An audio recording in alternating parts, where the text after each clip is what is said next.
Hey, Kim and I see so many clients who are so focused on getting their loved one into treatment, which is a great goal. It's a great goal if the person needs treatment. But unfortunately, what we see is that that is the goal. And once that goal is achieved, check. Phew, that's all done. And that's their primary focus. That's their single focus, to be honest. And what we see is that that's a great focus, but one that needs to be looked at through a different lens. In that there needs to be something beyond treatment because of brain recovery, which we'll talk about in just a second. But there needs to be a different lens, more of a timeline and a strategy and a process that's going to keep the person from treatment ultimately to sobriety, because sobriety is the goal, not treatment. And I think sometimes people get really confused that the goal is treatment. And so today, what we want to talk about is the goal of sobriety and how to get a plan for that instead of focusing primarily and only on the goal of getting our loved one into treatment. Treatment is a great first step, but really we need to look at the next steps. So we think those are the most important steps. That's why we want to talk about them. Our definition for treatment in this video is either detox, 3 to 10 days of medical detox, and then 30, 60, whatever days of fourth level care treatment where we go away to a facility. All right, so beyond that, we're looking at 30 days, 30 to 45 days, we have beginning of brain recovery. So you can hear the detox in a 30-day treatment stay, and then we bring our loved one home, there's no brain recovery. So that's why there's a problem. I want to look at this today from really like a metaphor. And some of you, most of you are probably not nearly as old as I am, but I remember when the lunar module landed on the moon and Neil Armstrong took those first famous steps. And the lunar module, if you guys remember, kind of looked like my glass. And it came down and it got closer and closer and closer in this hushed environment. And as it got closer, it began to put out legs, and they came down and out and down. And it didn't just put out one leg, because the lunar module would have come down like this. To me, that's what happens after detox, one leg. It didn't come down on two, because then it would be wobbly, which would be 30 days of treatment. It didn't come down on 3, it came down on like 12. And each of these legs came down and then found its own unique depth on the surface of the moon, because we'd never been there and we didn't know if it was cratered or dusty or what exactly. So each leg very slowly found its footing and it found solidarity, and the module was able to land safely, securely, and the rest is history. To me, this metaphor is particularly appropriate for recovery.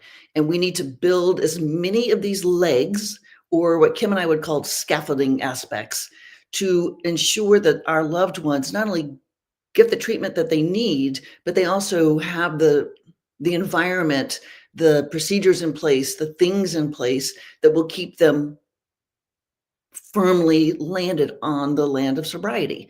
So today, what we want to talk about is, what does that look like? What are those things? What is scaffolding? What does that look like? And not that there's one way, but what are some of those many ways? And we want to talk about it from 2 levels, because there are 2 levels. One is young adults who are going to go to treatment and then not come home, and the other is established adults. So Kim, let's talk first about the first one, Mhm. young adults or young kids, young people. Yeah, young kids, we strongly recommend that they And let's go away qualify to that for treat. 17 and up, because before Right, that, that's a different right. category. And that's a really hard treatment to even get That's into that's a pre-17. tough, that's hard to scaffold. But 17, and I would say there's not really an age as far as what would cut off a young adult versus an established adult, but I would say it's what their life looks like. So if they're married, if they have a career established in the city that they live in, if they have children in the city that they live in, I would say those would be qualifiers that would kind of put them more into the adult, older adult status, because in all the things I said, it would be really hard and possibly devastating to create a life outside of their town that they live in. So for young adults, we want them to go somewhere else and get sober and then eventually get into recovery, because it's easier to stay in recovery versus coming home and not having any of the social support as a young person and be able to maintain sobriety. And because they know how to get high at home, they know how to get drunk at home, they know how to be sick at home, but they don't know how to be well at home. And so when we're looking at a young person, it would be, we want them to be able to get serotonin and oxytocin. And this is true for older adults as well. So the serotonin is going to be our pride chemical. It's going to be our content chemical. It's going to be that I like who I am and I like my life chemical. The other one is oxytocin, which is going to be our love chemical. I'm bonded to myself, to my loved ones, to my life, to a system above me. I'm bonded to something much bigger and greater than me. And I get oxytocin when I contribute or I feel that bond. And so when we look at young people, though, part of the mistakes that we see is they don't have enough financial skin in their own game. So we need to make sure that part of that scaffolding is that they have financial responsibility and they get serotonin from that. They also may get a little bit of oxytocin depending on what they're living and what that serotonin is attached to. We also want to make sure that they have a good sense of independence so that they feel proud of their life. They feel like they have a sense of autonomy. Anything else you want to add on that piece, Campbell, before I go to the I think that's really important for the disease of addiction to understand, is that when we bring them home and they don't have anything Kim just talked about, they don't have any financial skin in the game, they don't have any autonomy, it is super easy for that addiction to say, why not? And get its little foot back in the door, because it can. When they emerge from sober living or whatever level of treatment they're going to as financially independent and autonomous as far as living and taking care of myself, it's much harder for the disease to get its foot in the door, because the answer that the person would say is, yeah, that might be great, but I can't pay my rent, or I can't make my car payment, or I'll be kicked out of sober living, or my roommates will leave me, or whatever those things are that keeps sort of this, I would say maybe hurdles instead of the brake system, but it keeps hurdles for the disease to have to jump over that it usually doesn't jump over if there are enough of them. Right. And so with the older adults, though, it's different because just like I said before, we, for people that are married, they have their careers, their children are in the town. It doesn't make sense for them to go to a different city, a different town, get sober and stay there. They're not going to get serotonin. They're not going to get oxytocin. And it's just illogical. And so for the older adults, we want them to be able to go to detox, go to treatment that might be closer to home, and they might do better if it's closer to home so that their family has more involvement, so that they're, that it doesn't feel so devastating for them. It may have to be far away, just depending on what's available and what kind of treatment you're looking for. But when they get home, and this is the part that's important for older adults, is there needs to be some form of accountability built in. And this built-in accountability, really, it's best if it's established while they're at treatment. That could be drug testing, that could be a sober link or some form of a sober device, that could be a, hey, you need, after you come back from treatment, you need to be in this 3/4 house, and this is how our family is going to reestablish contact. But there needs to be some form of plan that the person that's struggling with addiction, that they are held accountable to. And if there's a slip, if there's something that happens, then the family can deal with it in that moment.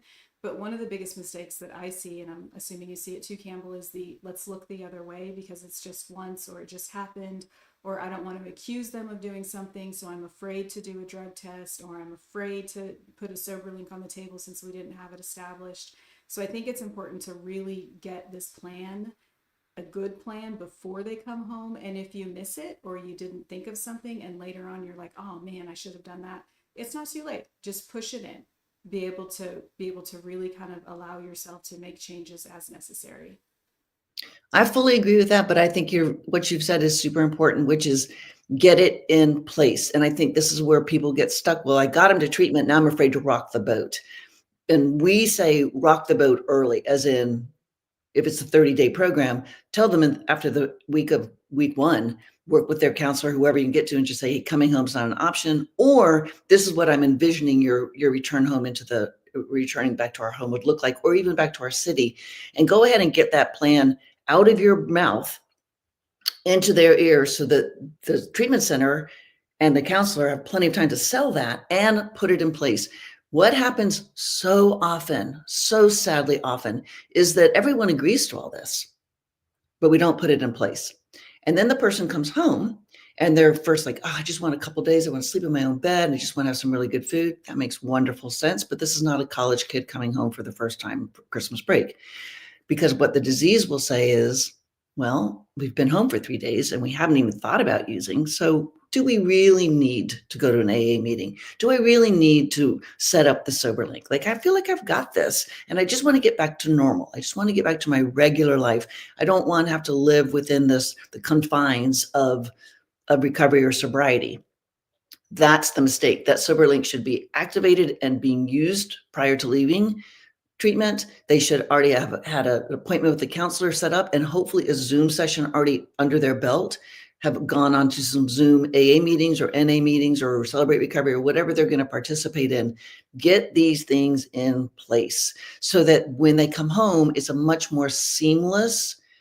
Addiction loves change. And so when we come home as an established adult, the addiction is going to try to get its fingers in, because remember, addiction is an entity and it's pretty quiet in treatment because it really doesn't have anything it can talk about. So everyone's like, oh, I've got this. Like, I feel confident. I've changed. I've got this. I'm good. But then we get home and the opportunities begin to exist and the addiction gets louder and louder and louder, like the song in Animal House, until everyone is dancing. And by everyone, I mean all those neuroreceptors. And then we're right back into it. So I think it's really important to remember addiction's not going to play fair, you guys. It just doesn't play fair. So don't be afraid to play fair with your voice, with your requirements, with your demands, with the knowledge that you've gained from talking to counselors or reading or Zooming or YouTubing or whatever your source of information is. You hear good information, use it, say it, hold it. This is where you got to get some boundaries and just hold them. I think this topic of it's strategic, it's a timeline, it's a process. And if you buy into that, fully buy into that, then all that we're talking about today and what's going to need to come from your lips, which is, I'm not comfortable with that. This is what I'm looking at. I'm sorry. This is what I'm going to need for you to come back to the house. Those things then they're in place and you're much more likelihood of getting your lunar module firmly onto the land of recovery. Recovery is the goal, y'all. Recovery is the goal, not treatment. And just try to remember that, because I think that's where we lose a lot of people. Is like, first of all, they get their their loved one into treatment, and then we don't see them again until the relapse.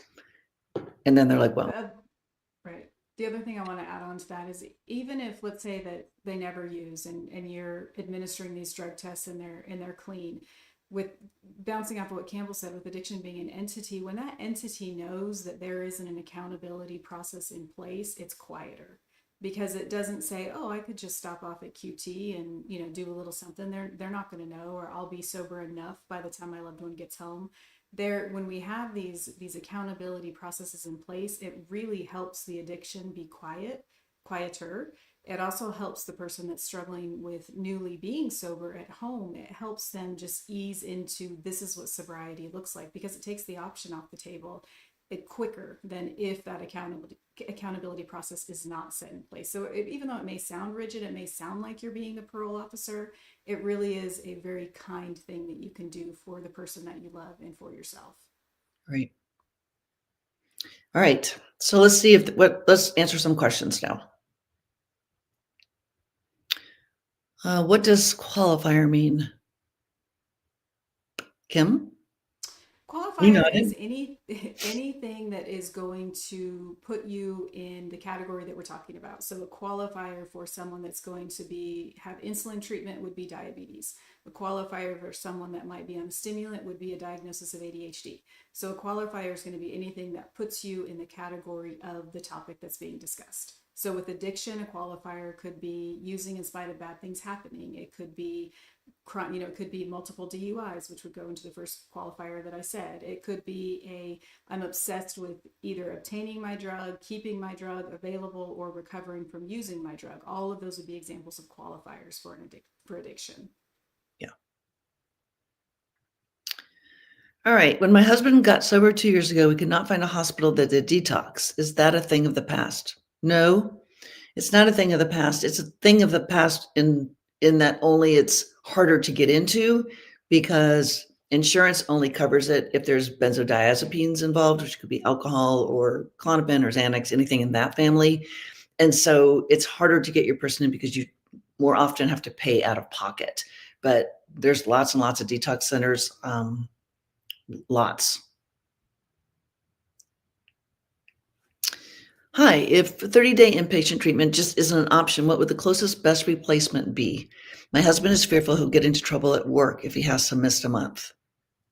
Well, that's the addiction talking right there, because And it might be legit. That might also have some truth to it. But I think even if we speak to the truth, what are we going to give up if we don't get into treatment? Because eventually he's going to lose that job. If the addiction ends in three ways, it ends in institutions, death, or recovery.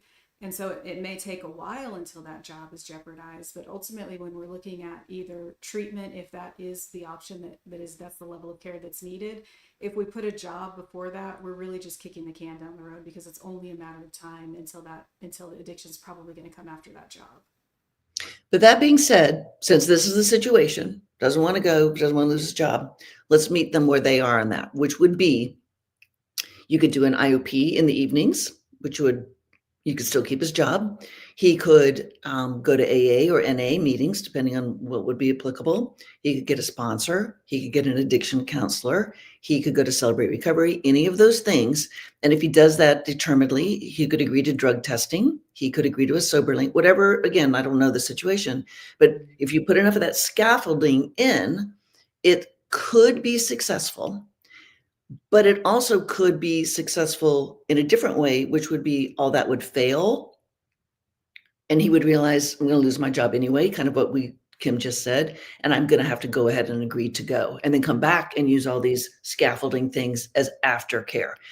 If those things were really strong enough unilaterally, then there wouldn't be such a thing as a treatment. So our opinion is that those things are fabulous post-treatment. Once you get some brain recovery coming in and some sort of awareness of the situation, those things can keep you sober. It's difficult to get sober with just those things. Not impossible, difficult. Mm-hmm.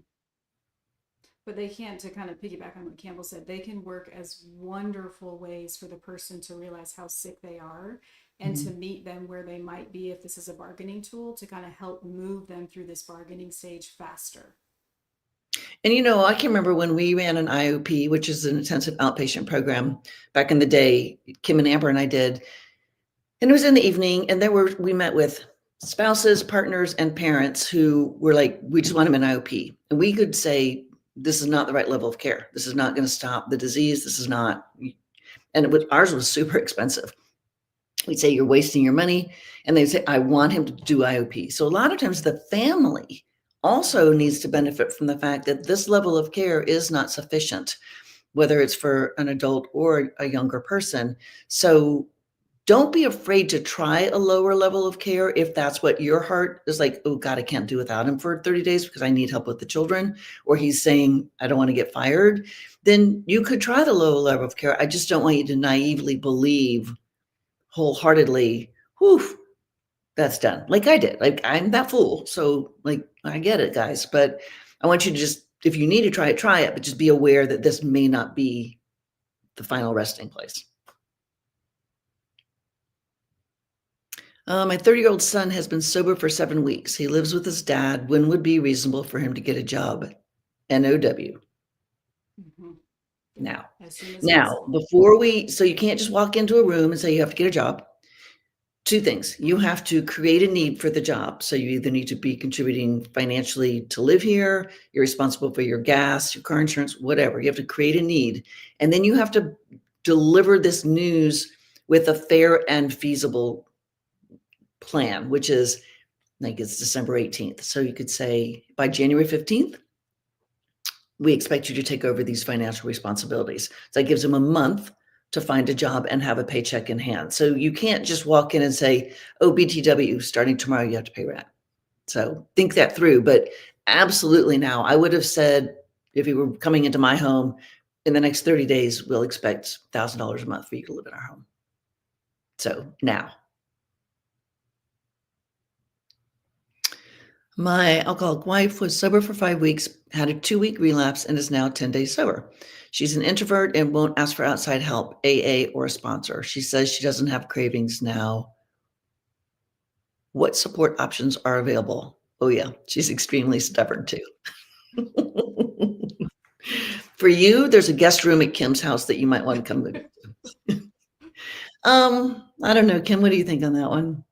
I think all the things we've said before, as far as IOP, PHP, and I do think that that's addiction talking. As far as I'm an Mhm. introvert, and there, I've ran plenty of groups. Campbell's ran plenty of groups. Introverts do really well in group once they get comfortable. An introvert, just kind of think of them as they're slower to warm up. They're going to share less. They're more particular about what they share, who they share it with, and when they share, but they're still people, so they benefit from group, and once they're connected in a group, they're generally pretty invested and they can get a lot out of it. So as far as the I'm an introvert and that's not going to work for me, that's a cop out. So I think as far as what options are available, all the options that we've listed, but mostly whatever option she's willing to do, which it sounds like not many right now based on what you're saying, which is where my brain is thinking that might be addiction talking. Yeah, I think it's addiction. Kim and I are introverts. Mm-hmm. And we do fine on, well, we do okay on this, but we do fine in groups. We do fine in the office. We do fine. It's where you put your energy. She's not going to have as much energy as an extrovert. She's probably not going to be signing up to make the coffee at AA on day one, but there are millions of introverts who are sober. I think she's in the bargaining process. I think she had the relapse and now has 10 days and she's like, I don't need it and I'm not comfortable with it.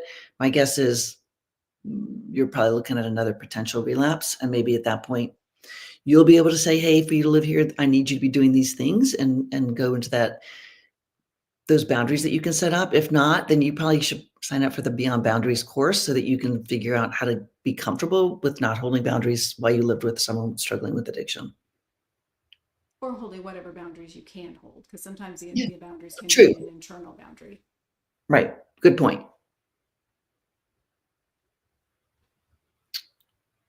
Oh, is that it? No more questions? All right, well, we have 8 more minutes, so let's think for a second. Is there anything else, Kim, that we can touch on um, for the people watching this, for what they can do for themselves?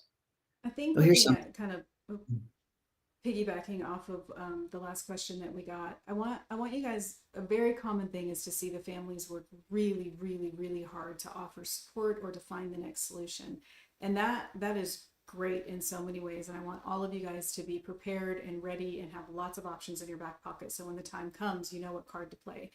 And I want you to also recognize that when you're dealing with someone that's being stubborn because they're letting the addiction grow and that entity is just silently growing and growing and they're prepping for a relapse, I want you to be able to distinguish between the difference, because the more you're trying to push and support when someone else is saying, no, I'm rejecting, you actually might be doing more harm than good. And so it's a really difficult line to find, but I do want you guys to be aware that there is a line. And so I want you to kind of develop your awareness around the fact that that line exists and what does it look like in your own home.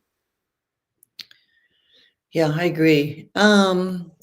So 2 more questions. Our live schedule for the next 2 weeks is there won't be one. The Thursday is a major holiday for both of the weeks. So we'll be back on January 8th, which is the Thursday following the New Year's holiday. There's also a comment in here about the point of view that addiction is not a disease, that it's a criminal offense that people have control of. We don't believe in that at all. We believe it's a disease. We believe the brain is organically altered. Does it lead to criminal offenses? Absolutely. Because the brain is constantly trying to rationalize and justify anything and everything it has to in order to get whatever it is it needs. Money. I don't know what's going on, but yes, we believe it's a disease, not just a criminal. How to bring to the surface. My father is an enabler by silence over decades of drinking, and my mother. He doesn't like to talk about her inappropriately and believes her not being violent and paying bills is good enough.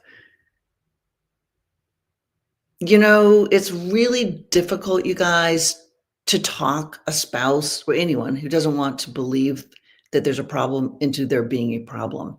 The only thing you can do is, and going back to what Kim just said, is stop pointing it out and let them see it for themselves and or put boundaries around your interaction with it so that you're solid. But we see this all the time. Husbands or wives sometimes, but mostly husbands. Really, I have 2 clients like this right now. As long as, like, the mom's not causing that much trouble, she still goes to work, she still, like, makes lasagna once a month. So is it really that bad? My own dad was like that with my mom, so I get that. There's really not much you can do about just set boundaries for yourself about how you'll protect your heart, your time, your emotions, yourself as it needs to be.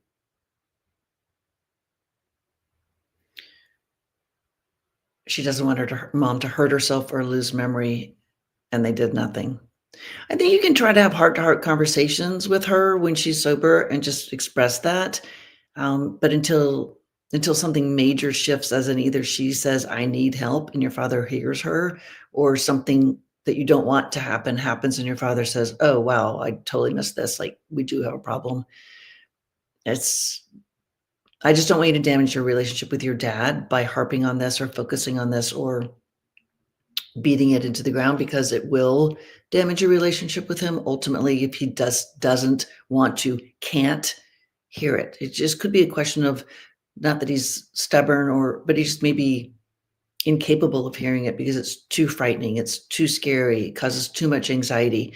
Remember, so your dad is codependent, which is not a bad word. It is an anxiety disorder based upon fear. So I think if you can really wrap your head around that's most likely your father's perspective and where he's coming from, you might be able to talk to him differently. You might be able to understand it differently. It might make you feel better about it, because most of the people, like I would say 99.99%, are not stubborn or resistant maliciously or out of spite. It's codependence. And this disease, that's why it's a family disease, is we all get super codependent and we're terrified that something will or will not happen if we do or do not do something or say something. And that you can just hear in that sentence. That's like a giant quandary. And it puts you just like constantly on this seesaw. And it's really hard to find this exact even balance where you can move forward, right? You're usually way up here in fear land, or way down here in anger land, or way down here in confusion land. And so you sort of just keep propagating the system. But I just think if you could hear that from your dad's perspective, that might help your engagement with him. Oh, this person is putting up the definition of a disease. I don't see it yet. When I took my youngest son to treatment when he was 17, the psychiatrist, it was residential treatment, said that when you organically alter an organ, that's the definition of disease, and we are organically altering the brain with addiction by the creation of extra neuroreceptors that shouldn't be there based upon the addiction's need to build them. All right. So hopefully this was helpful. I put links in for if you need a consultation with one of us, or if you want to join our membership, which has the live call every Wednesday, which will have the holiday schedule, which the live call will be on Tuesday next week and the week of New Year's, instead of on Wednesday. But that's a great place to ask a question. You can ask it verbally or you can post it and Kim and I will answer it. But that's a great way to get something asked without having to book a session. So plus there's just a font of information in that membership, as well as tons of fabulous people that you can get some really good support from. So hopefully this was helpful, you guys, and we will see you in a couple weeks. All right, bye-bye.